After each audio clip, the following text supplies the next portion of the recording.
right. Good morning, everyone. Michael and Rob Morning. here. Another weekly fish report live stream. We got a lot to talk about.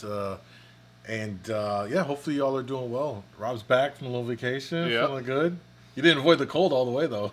No, at least it wasn't as cold as here. Well, I was in 35-degree Florida. So. All right. So we're going to give people a chance to get into the stream. I know we just went live here. But as always, we're going to cover kind of what's happening in the area, both on the lakefront and cover some inland stuff. I know from last week till this week, there was a lot of fishing all over the place and stuff. Plus, we've had a little bit of a loosely warmer trend. I mean, I use that very loosely, but I mean, temps been in the 30 to low 40s. There's been some rain. There's a lot of strong rain in Chicago, I think, up in this area the last couple of days too. So we'll talk about kind of like what the ice is looking like. We'll talk about the fishing. A lot of gear came in. It's that time, man, and it's a lot of exciting stuff to talk about. I mean, we love to talk fishing, but we also love to talk about gear and lures and all the cool things that they come out with. So we got quite a few things to share with you on that front. And there's always questions that you have. We're here to answer them. No question is too basic or simple as you may think. You know, we know everyone is a wide skill level from brand new guys to seasoned veterans. So if you are more seasoned, feel free to share your take on some of the things we talk about in the chat so others can read it. And if you're newer, don't be shy or afraid to ask a question. Absolutely. People in the chat will be glad to give info as well, which is pretty dope. Kind of a community on the lives and all of that. Today's also busy. It might seem quiet now, but we got the back room. Captain Dan Keating's back there. Yeah, so there's like 65 people back there right now, so we kind of have our quiet time here where we can get this video in. Yeah, we wanted to sneak it in here. So here we are. But it's really cool to see a lot of folks back there, getting that information from Dan Keating. Day 2 is tomorrow for the more advanced stuff. Today's like more of the Yeah, and I stuff. think that you might still be able to get in for day 2 for the more advanced stuff if you want. So maybe contact Captain Dan afterwards. He handles all the signups. Right. You might be able to, if you're interested, you might be able to sneak in for tomorrow's class. There you go. So, good morning to everyone. Let's do a quick roll call. And by the way, give us a thumbs up if the audio and the video is coming in clear. That we do appreciate that. Dave, good morning. Both Daves, good morning. Louie, what's going on, gentlemen? I was out yesterday. Seems like jigging has been out producing stationary rigs. That's great to hear. Yeah, you know what? I've heard that from other people too, whether they're jigging tube jigs or even just on their jigging rod, putting a spawn sack and just moving that a little bit. Seems to be making the difference, catching a lot more trout that way than just having autos or tip-up set. Rob's getting ahead of the report already. Look at that. I believe it, not to jump ahead of ourselves, but with the warming trend, but a degree or two can make a big difference, especially in that water. Let's see here. Sean, good morning. Early Bird, good morning. Early Bird, I heard you got one of the new reels. We'll talk about that. No, it wasn't him. Oh, was it Early Bird? Oh, no, that's Salty Walrus. Salty Walrus, sorry. Yep. I get all the usernames mixed up. Sorry. Brian, good morning. Chris, David, the question is, are we hard water or open water fishing at this point? You can do a little of both. Both, We'll get into that in the fishing report. Yeah. You got options. And I always love options. Scott, Sean, Dallas, Jason, thanks for the thumbs up. Looks like we're sounding good. Mark, good morning. Scott, good to see you. JB says some edges are kind of sloppy near launches near Milwaukee, but solid 10 plus inches on the stuff I checked. That's still good to hear. Yeah. Last weekend was about 12. So, yeah, you still need to be pretty careful out there. You know, there's some incidents throughout the week on inland lakes, so, always be careful. And I always try to make sure I'm walking where everybody else is walking too, because they're still above the ice at least. I wonder about it, because like if you walk where you see the footprints, wouldn't that area be the weakest? So that's you got to start thinking about that. This is why I don't ice fish. If there's an area where no one's been in the conditions we've kind of had, I might be a little more cautious going into that. Yeah. All right. So hopefully you guys have been out there doing some fishing. If you have, feel free to share how it's been for you. Let's jump straight into the fishing here, and then we'll get into all the goodies. I think the goodies is going to take up most of the conversation. So yeah, what does it look like, Rob? The fishing. Yep. You know what? We had some really good open water reports from Kenosha. Shore guys really pound them in the last few days. So get out there if you want to do that. Racine there, getting some fish through the ice. Again, like I kind of mentioned earlier, like Louis mentioned, jigging has been the ticket. The stationary baits aren't quite as good. I know some guys are doing pretty good catching them on minnows as well. So maybe if you don't have spawn sacks, this is the time to do it. We're out of spawn sacks here at the moment, but we'll be getting some soon. But yeah, pretty good fishing. You know, we had a little runoff, so keep that in mind. You're going to have some areas where the ice is going to be a little, little thinner, a little softer. But I know you had some runoff in the rut. They were getting some fish in the river areas rather than in the harbor. So check it out there. Overall, it was pretty decent fishing. But some of the open water reports are really good. Yeah.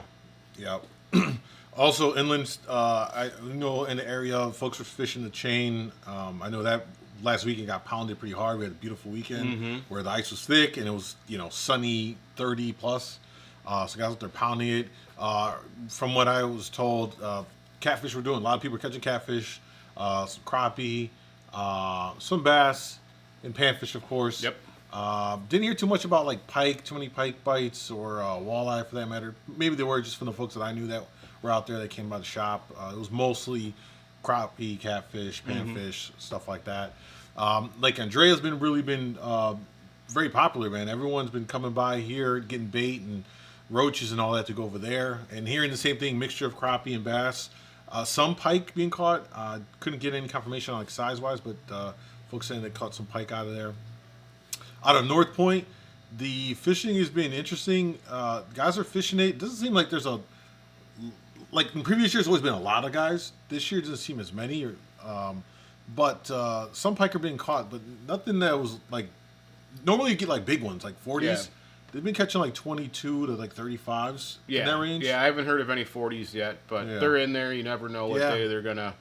You can randomly just get a 42 one day, and it's you also can't get it if you're not there. Yeah, it's also tough too because you're relegated to certain areas of fish there too. So those fish might just be in a different area, and absolutely. Once that water opens up a little bit, guys fish it and get to some of these other areas. They can probably pound those big pike that are in there as well. Yep. So again, you got a mixture of areas that have open water. You have a mixture of areas that are still iced up. I would say probably your best bet is to take a little mixture of gear with you and play both sides of the coin. If you're on shore, go hit an open water pocket, like Rob said, and throw some moving baits or something like that. So it seems like they're a little more active, and then hit the ice and drop something down in the hole. Yep. Maximize the opportunity while you have it. Any questions about what we shared? Feel free to ask now. And we're going to move into all the cool gear stuff, which is primarily what today's live is going to be about. It's springtime. Well, not spring. Spring will be here. We're in the back end. Not too far away. Not too far away. I'm getting ahead of myself, but we got to get through February. We'll get through February. I think I kind of consider that the end of like winter. And we started moving into spring stuff, but we're getting stuff in. I mean, Rob's been busy here putting stuff away and getting it up on pegs and so on and so forth. John said, question about lead core versus copper. Please explain why we should use one over the other. Great question, John. They're two different tools. Yeah. And I don't really use one over the other too often. I'm typically using lead core more for a little bit shallower fishing, and not necessarily shallower water, but just shallower in the water column. Yeah. So I'm running my lead cores fishing top 40 feet, and we got 3 colors and 5 colors and 7 colors and 10 colors, 50 feet most. And then anything when I'm trying to get deeper than that, then I'm running my coppers. Yeah. So they're two different tools. Copper gets deeper than lead core for the same amount of line out. And so what we find is we end up using more coppers later in the summer when we need to get deeper. Right. Yeah. And I would just add to that, again, like Rob said, they're two separate things. I would say that if you're just starting out, lead core, I would say go with that first. It's easier to use for sure. Right. It's more beginner friendly. And you're going to start using it earlier in the season. So if you're just gearing up now and you want to start using that rod earlier in the season, right away, you can get that 5 color in the water pretty quick. Because you're going to be fishing shallower. Where if you come in and buy a 300 copper, you might not use it till July. Right. And another thing too is you get a lot of versatility out of the lead core where you don't necessarily get out of the copper. For example, like Rob said, you can come by, get a 3 and let's say a 7 color. You can use both of those all year. I love 7 colors. My favorite core for summertime. That 7-color, man, that 40-foot range, man, I love it, right? But that 3-color that you could use in the spring, you could turn that into SWR. Absolutely. So now you can take those 2 rods and use them all year long. So you get a lot of versatility out of the lead cores, where copper is pretty much like you have to have a dedicated short copper to do the spring stuff, and then a 100, 150 may or may not be as useful in the summer. It depends. I know, like in especially in Milwaukee, I hear about a lot more real short coppers being run, 50 and 75 foot. Right. We don't really do much of that down here. When we're fishing those depths, we're usually just fishing lead core.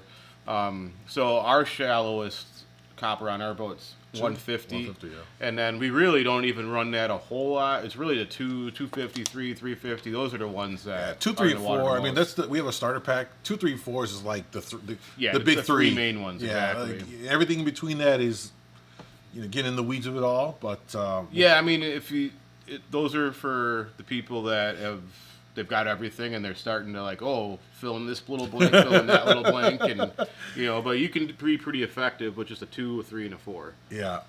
Hopefully we answered your question. It was a little longer, but I think it's important to distinguish those two. Yep. Rick said Coho run is coming. We'll see. David said, good morning. Great podcast with Lance. Yeah, great guy. Known him since the beginning. Awesome, David. Yeah. Glad you. So if you guys haven't checked it out yet after the live, please check out our latest podcast. Is out with Lance from Howie's Tackle up in Sturgeon Bay. Great guy. I really want to get up there. I'm trying to convince Rob on a Tuesday when the shop is closed for us to run up there and do a whitefish ice trip. Excuse me. But, obviously Howie's a legendary brand, so we talk about the brand itself, like a little bit of backstory. And then we really spent most of our time talking about Sturgeon Bay fishing, discussing the question rather. What is it about Sturgeon Bay that draws those big kings every summer? It's very unique in that area up there as a whole. But we talked with Lance about that, and it's really great. If you're ever thinking about going up there, stop by Howie's, meet Lance, get the latest info on what there's fishing up there, and get the lures that they use up there, and check out that experience, man. So it was really great. So shout out to Lance and Howie's Tackle up there for joining us. Thin Blue Line, good morning. Let's see, Rob, setting up a cold water 45 for wire diver. How much backing using 30-pound mono? On a 45 or 30 pound, I think if you do about 120, 130 yards, you'll fill it up pretty nice. Okay. What speed range does a Dodger work properly? Okay. You know what?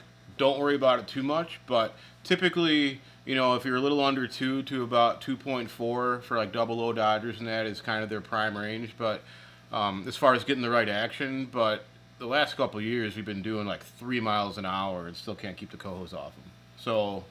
And at that point, those things are doing this. Yeah, they're just whipping. Around. They're still firing left and right. So I don't worry too much about what is prime for a Dodger. I'm just worried more about what's prime for getting the fish to bite, and sometimes it means going fast. Yeah, toy around with that speed and angle. Mm-hmm. Jason, have you heard if Moonshine will be making any changes to their spoon since we have noticed the decline in quality? Jason, the answer, as far as we know, yes, no. Yes, insofar as they address the hook aspect of at least what I pointed out in my video with the discrepancies. They addressed that, and that we covered it before. Kind of quickly repeated.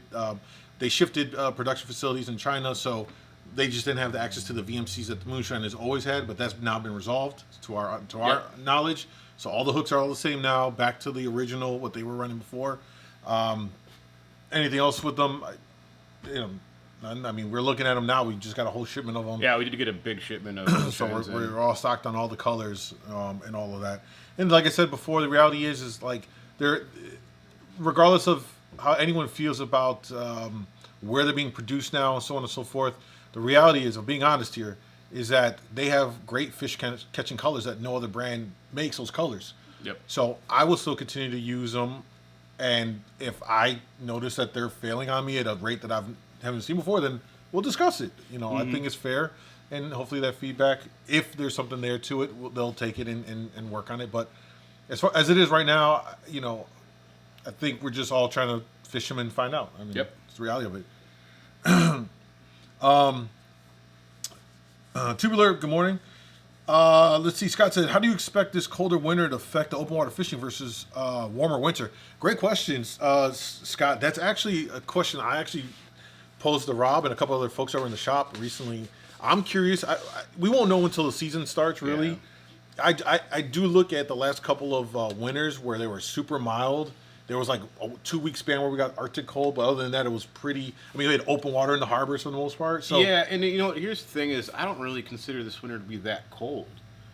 really, It's been colder than the last two. yeah, But we've had short periods of pretty cold weather, then warm again. But I drive past the lake every single day. I've driven down the lake every single day for the last 20, 25 years, basically.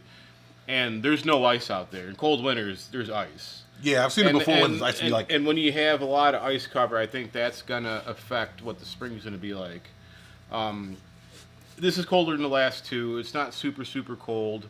I think, you know, maybe water will warm up a little or a little longer, take longer to warm up, I should say.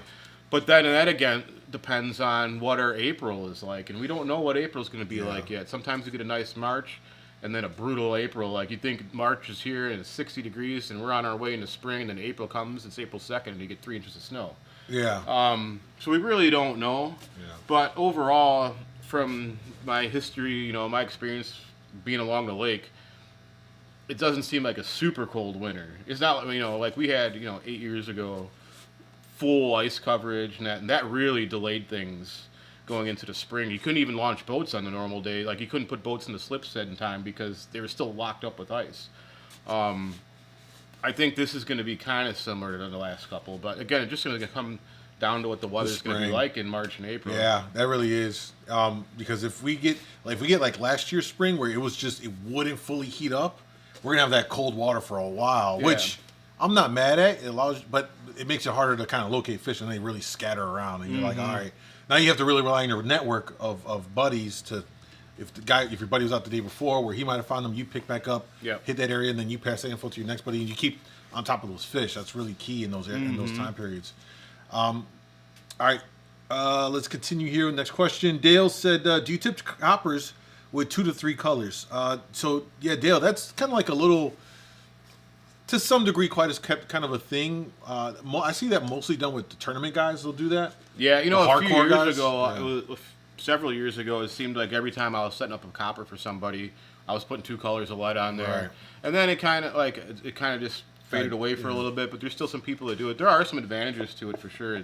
It's easier to get that copper out because once that lead core is in the water, it kind of pulls the copper off the reel a little better. Yep. And then you're getting a little deeper. You get a little different action on there. And you get that little bit of the perks of the undulating lead core with the heavier sink rate of the copper. So it's a hybrid setup. Now, on our boat, we have some with and some without, and I haven't really noticed a huge difference in the catch rate on those. So, Jacob, seeing you guys white fishing would be awesome. See, Rob, and we can go do a video on it up there. So tell Rob he has to do it. So I used to do it every year, but it's been probably 10 years at least. Ruben, good morning. Lex said, "What's the main setups you use for coho from shore?" Great question, Lex. We know we have a lot of shore guys. Listen, for one, as far as your actual setup, in most cases you can use stuff you may already have a medium action spinning rod, 8 or 10 pound line. Yep, a 2,000 or 3,000 size reel. You're not going to get spooled out by a coho. Yeah, slip bobber rig with some jigs, like little tube jigs, little hair jigs, casting spoons like Castmasters and KO wobblers, Cleos, When the water's super cold like it is now, I like crankbaits, like flicker shads, that cold water, just that rattle. I really like that. Jesus, you could throw a lot of stuff. You could throw inline spinners. From shore, you have flying a lot sea spinners. You could throw a lot of stuff. Hit the pier heads and just work around those pier heads. And what I like to do, I see a lot of guys from shore will bomb out into the middle of everywhere. I'm telling you, just having used live scope, I see so many more fish hugging the pier head walls. They use this like fishing link, think of us as roads and highways. They have like their own thing. So I would kind of cast like 45 degree along and bring it along the seawalls, or if there's riprap on the rocks, if you're fishing like the rock side, I'd fish a long ways across that. Those fish are kind of coming up there and looking for bait that are pushed up on those rocks as well. So don't overlook those areas for casting. But from shore, you have a lot of great options to target and throw and stuff. So hopefully that answers your question. Let's see here. What did Dave say? He got deleted. Oh man. Probably something about you. No, I guess they think crappie's a bad word. That's funny. All right. We're catching up. We're gonna get to all your questions, guys. I'm sorry if we're a little bit behind here. Louis says there seems like there's a lot of small coho caught through the ice. It's funny you say that because someone was in here earlier in the week. They're getting a bunch of coho, like 5 cohos through the ice. And I did not believe them. No, I was like, probably browns. I was like, no way. I was like, I've never seen that. I was kind of calling him a liar, trying not to. But then, someone, a couple other people I talked to throughout the week, actually, that I know pretty well, and I know they won't make the mistake between a brown and a coho. Yeah. They verified it. They had caught a couple. So that was pretty interesting. If you were the guys that were here earlier in the week, I apologize. You're probably right. He said you're a liar. They're never coming back here again. No. I was like, I want to see the picture. They're like, no, it was on Snapchat. I don't have it anymore. Because I was really interested in it.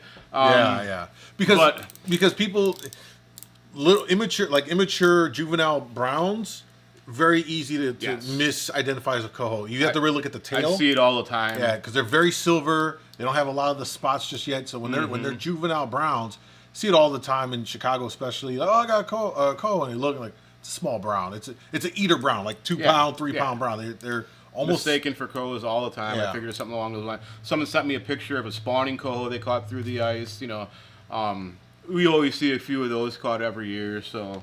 But not a ton. You get 3 or 4 caught every year through the ice. Once in a while, a really late king. Yeah. All right. Chris Lee, I see quite a difference in braided line quality and reel strength. What are 2 kinds you recommend for salmon fishing on Lake Michigan? As far as braid goes, we use Power Pro and J-Braid. Yeah. And J-Braid's a cheaper option too. Yeah, and I've been using J-Braid on my own stuff for years now, and never had an issue with it. He got me to use J-Braid, and again, I'll use either one of them. If you want to save some bucks, the J-Braid's like $10 less than the Power Pro pack. So, and I haven't had any issues with the J-Braid. Yeah, we use the 4 carrier, by the way, because there's a 4 and the 8, and for what we are doing, I prefer the 4. Okay.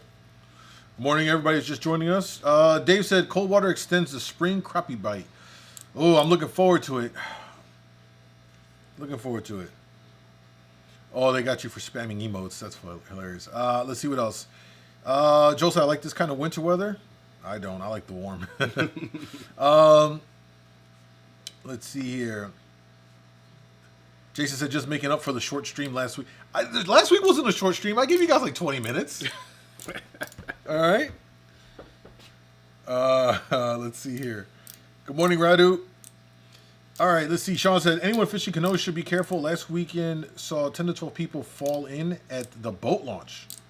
I believe with all the runoff, that boat launch will weaken pretty fast. In the past, when I'd ice fish there a lot, we'd have to bring boards out to get onto the thicker ice.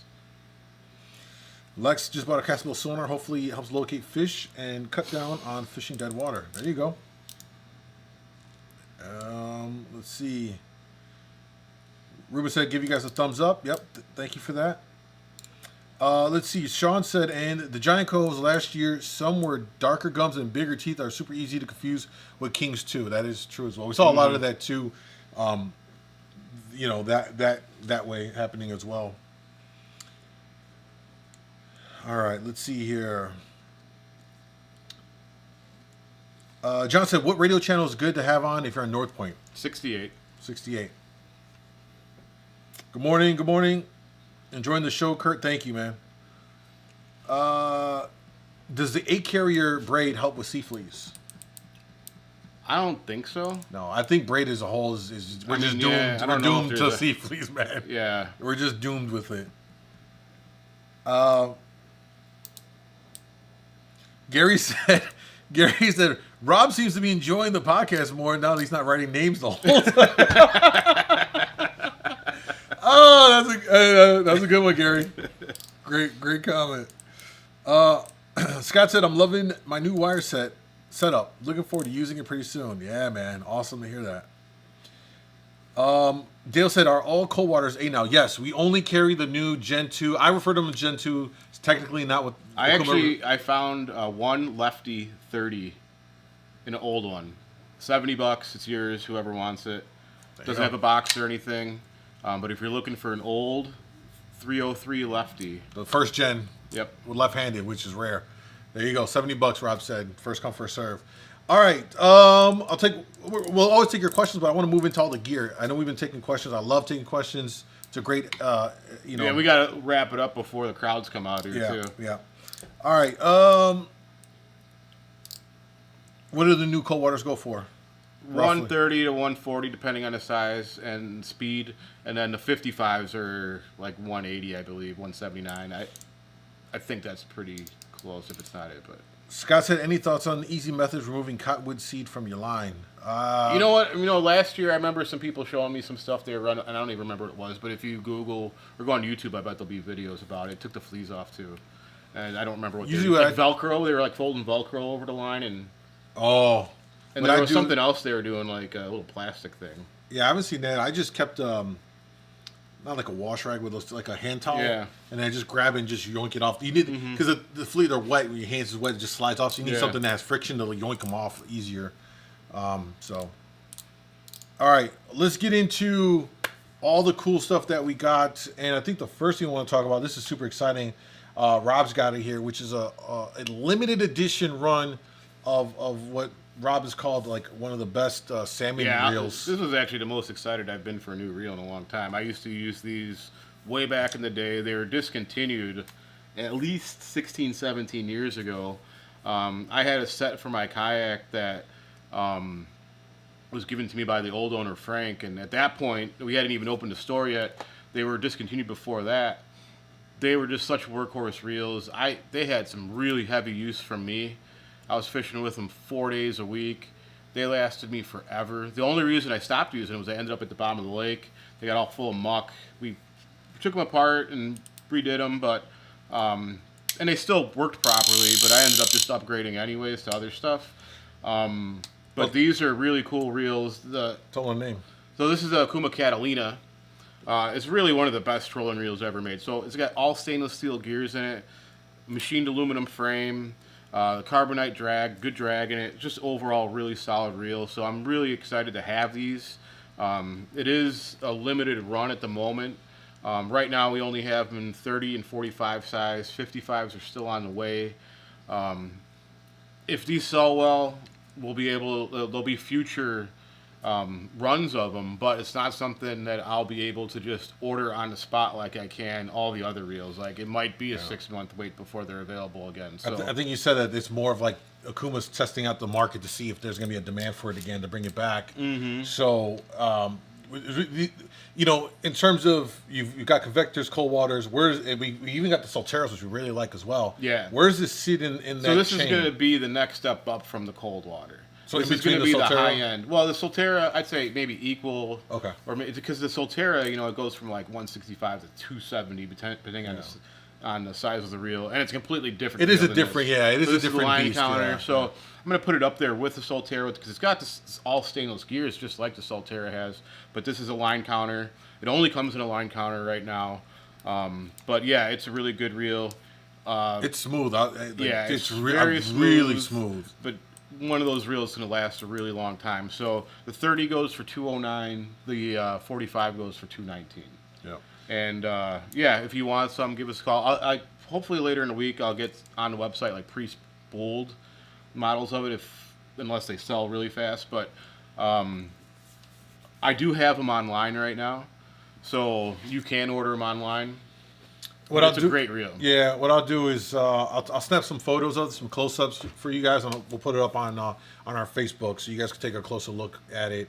Really, it's got a matte kind of finish on the side. It looks really good, and it really pops out with that stainless steel. And man, Jesus Christ, it's really smooth. Yeah. Yeah. So that's really, really cool. So this is a limited edition run. So check them out if you're in the area.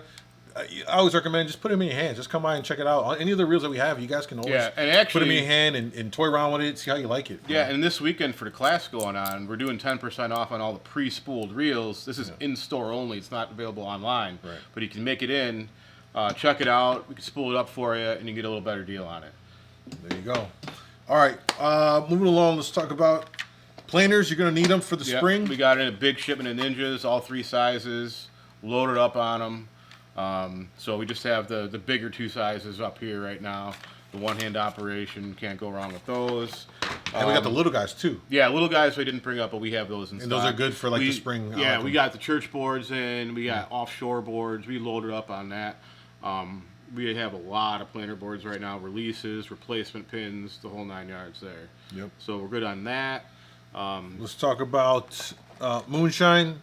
We talked about a little bit earlier where we got a whole shipment in of moonshine. So all your favorite colors are here. As I said earlier, they make colors that no one else makes, and we know that they catch fish. So if you have a particular one that's your favorite, come grab it. One thing specifically as far as moonshine goes is we have their new spoon. They announced it last year at ICAST, and we have it here now. And this is called the Moon Master. So it's essentially a moonshine with the back end of a Castmaster. So it's got, again, it's gonna be hard to see here. I'll take some photos and such and get it up on the Facebook for you guys to take a closer look at. But at the back end, it's got that Castmaster like bend. And so they're saying that this design is going to give the spoon a much more erratic darting action, like a bait fish actually darting away for more aggressive action. So, one, these are brand new. Obviously we haven't fished it yet, so I'm really curious to see how these are going to fish. But all of their, all of their the most main popular colors, yeah. just the Wonder Bread and Dancing Anchovy, Bloody Nose, Bad Toad. So. Yeah, we've been selling a bunch already. I sold a bunch yesterday. Guys in here for the class are buying them. They are listed online, so go ahead and order them. Out. Yep. You can look at the colors online. So yeah, the big thing with this one again is going to be that erratic action, whereas the other moonshines just wobble. This thing's supposed to dart around. If you go on the Acme site, you'll be able to see that they have What's up, man? they have videos of it demonstrating that action and such. All right, next let's talk about. I mentioned it, I think maybe last week or something, but let's talk about the Reef Runner. Now they have a moonshine kind of Moonshine Reef Runner. yeah. So we got some of the basic moonshine colors. We've got the JJ McMuffin. There's Lip Lock. There's Atomic Melon, Little Bloody Nose, Burnt Bread. All those colors are now on Reef Runners. We have them in the 800 series and the 600 series. It's not glow just dark. it's not just the colors; it's the glow. Yep. They brought the glow over, as expected. Since they're both under the Acme umbrella, they took over and they're introducing that moonshine glow in some of their other products. And this is I think to my knowledge, this is the first one that they've done that with. Are these Reef Runners? Yep. Well, they're doing it with some of the Castmasters and stuff, but this is the first Right. ones that we got. Yeah, sure. Yeah. And so I'm really excited about this come the fall for the Kings. Obviously, these also are walleye baits as well. So if you're doing any kind of walleye fishing, these are definitely going to be worth checking out. And yeah, really excited about these 800 series for the Kings and some of those moonshine colors. They are online. You can look at the pictures of them online as well. So check those out. All right, we got some more stuff. Yeah, so along with the Reef Runners here, there's a new series of Reef Runners, the TF series. So we have them in like 800 series here, and then a new bait, the Flash Shad. So Right. these are pretty cool looking lures. I'm not even sure how to describe them really. So I mean, essentially, this is like their version of a jig and wrap. yeah. A jig and wrap, right? Well, of a rip and wrap. Rip and wrap, sorry, yeah. Yeah, lipless crankbait. So, for everybody heading up to Green Bay this spring, doing the rip and wrap bite for walleyes, this is going to be another option for you. Yeah. So what's unique about these guys is they've got these square cutouts in there, and inside the square cutouts, it's whatever kind of a silver, chrome, or this one is a gold, and it's really reflective from every angle. It just really flashes. Yeah. So that's kind of like the unique design on this guy is the reflective parts of those squares. Same thing with the Reef Runner 800 style, where you get a lot of this reflection. I doubt you can probably see this on the camera, But Yeah, for there's us, no I way mean, the camera will do yeah, any I mean, justice. for us, every angle I turn it, They're hard to look at, to be honest with Yeah, you. they can catch your eye, yeah. When I was trying to set them up on the pegs with the tags, going blind. yeah. So, variety of colors there. It's something new if you want to try that the out. flash shad come in 2 sizes. They're in a 1/2 ounce and 3/4 ounce. So you have that to check out. But yeah, they're pretty cool baits. Yeah, they are. We have some other stuff will probably be announced in last week or next week, just because I got some new jigs and a few other things. Just haven't had a chance to put them out yet. Yeah, stubbies are still coming. Yep. They'll be on their way. And New colors. Yep. We'll share that with you once we get them. All right, let me see if there's any questions before we wrap things up here. Anyone know if Burns Harbor is open water? No, I heard it's still locked up.